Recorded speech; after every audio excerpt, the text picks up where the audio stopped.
ఈ వీడియో ఈ వీడియోలో మనము ప్లాసీ యుద్ధం గురించి చర్చిద్దాం.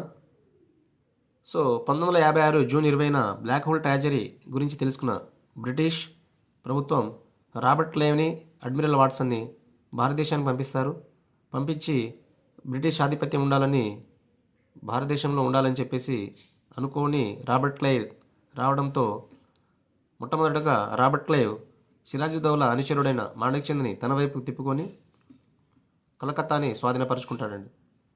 1957 జాన్ 2న స్వాధీనపరుచుకున్న తర్వాత అప్పటికి సిరాజుద్దౌలా సైన్యంతో బలంగా ఉంటాడండి. ఈ విషయం తెలుసుకున్న రాబర్ట్ క్లైవ్ సరైన సమయం కాదు ఇది యుద్ధానికి అని చెప్పేసి సిరాజుద్దౌలాతో అలీనగర్ ఒప్పందం 1957 ఫిబ్రవరి 9న చేసుకుంటాడు. ఈ విధంగా అలీనగర్ ఒప్పందం తర్వాత ఏంటంటే ఎవరి స్థావరాలు వాళ్ళకే ఉంటాయి, ఒకరి విషయంలో ఒకరు ఇన్వాల్వ్ అవ్వకూడదనే అలీనగర్ ఒప్పందం ఉంటుందండి. ఇది తర్వాత మన రాబర్ట్ క్లైవ్ సిరాజుద్దౌలా అనుచరులు అంటే తనకు సహాయంగా ఉండే వాళ్ళందరినీ తన వైపు తిప్పుకుంటాడు. అందులో మాణిక్ చంద్, ఓమన్ చంద్, రాయ్ దుర్లభ్, జగత్ సేఠ్, మీర్ జాఫర్. వీళ్ళందరూ ఎవరంటే సిరాజుద్దౌలా సపోర్ట్గా ఉండేవాళ్ళు. వీళ్ళందరినీ రాబర్ట్ క్లైవ్ తన వైపు తిప్పుకున్న తర్వాత మన రాబర్ట్ క్లైవ్ చంద్రనాగర్ కోటపై దాడికి దిగుతాడండి.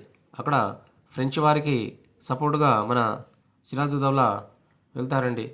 కానీ ఇది మొత్తం మన సిరాజుద్దౌలా వీళ్ళు బ్రిటిష్ వాళ్ళు చేసేది సిరాజుద్దౌలాకు ఆగ్రహాన్ని తెప్పించి 1957 జూన్ 23న ప్లాసీ యుద్ధం జరుగుతుందండి.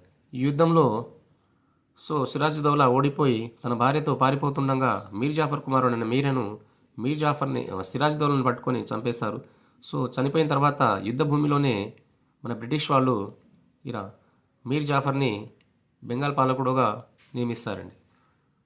ఈ విధంగా బెంగాల్ పాలకుడికి నియమించిన తర్వాత మన మీర్ జాఫర్ 24 పరగణాలను 2,37 లక్షల పౌండ్లను అనేక బహుమతులను బ్రిటిష్ వాళ్ళకు అప్పచెప్తారండి. తర్వాత వీళ్ళకి బ్రిటిష్ వాళ్ళ ఆధిపత్యం ఎక్కువగా అవ్వడంతో మీర్ జాఫర్ కూడా బ్రిటిష్ వాళ్ళకు వ్యతిరేకిగా అవ్వడానికి ప్రయత్నం జరుగుతున్న సమయంలోనే బ్రిటిష్ వాళ్ళు మీర్ జాఫర్ అల్లుడైన మీర్ కాసిమ్ని బెంగాల్ పాలకుగా చేయాలని ప్రయత్నిస్తారండి. అది మన తర్వాత వీడియోలో చూద్దాం. Okay, thank you.